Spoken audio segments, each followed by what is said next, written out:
মনটা আজ খুবই খারাপ, খুবই খারাপ, খুব বেশি খারাপ। এত বেশি খারাপ আমি কি বলবো। কিন্তু মন খারাপ থাকলেই রান্না করা লাগবে না এরকম তো নয়, রাঁধতে তো হবেই। আমার এক বড় বোনের কাছে কিছু টাকা ধার করালাম, বললাম 7 দিনের ভিতরে দিয়ে দেবো নি। সে টাকাটা 2 মাস 3 মাস হয়ে যাচ্ছে, এখনও দিতে পারছে না। সব কিছু যেন কেরম বিখরে যাচ্ছে। সে আমার কাছে যাচ্ছে না, আসলে মান সম্মান সে মুখ ফেটে বলতে পারছে না। আমি কি করব, আমি কিচ্ছু বলতে পারছি না। এমন একটা মানুষ নেই যে 5টা টাকা দিয়ে সাহায্য করবে। খুবই কষ্টে সৃষ্টে দিন চলছে আমার।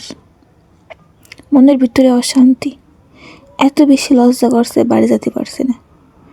কি করব আমি।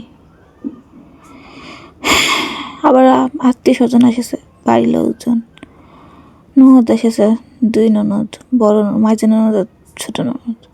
রান্না করতে হবে। এই বড়ি আছে ননদের বাড়ির, ননদে দিয়েছে, তো বড়ি দিয়ে আলু দিয়ে মাছ দিয়ে ফুলকপি দিয়ে ভাবিছি রান্না করবো। স্যারের মধ্যে অশান্তি লাগছে, একটুই ভাল লাগছে না। কি করব, কিভাবে অত কোনো টাকা ম্যানেজ করব। একটু যদি কেউ সাহায্য করতো, একটু যদি কারোর সাহায্য পেতো।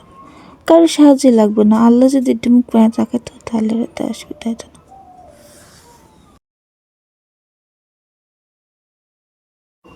সংসার জীবন অনেক কষ্টের, আর যদি কেউ সাহায্য করার মতো, কেউ পাশে দাঁড়ানোর মতো না থাকে তাহলে আরও কষ্টের।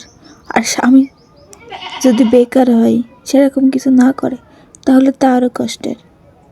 কীভাবে যে এই দিন পার করব, কীভাবে যে মানুষের ধার দিন শোধ করব আমি জানি না।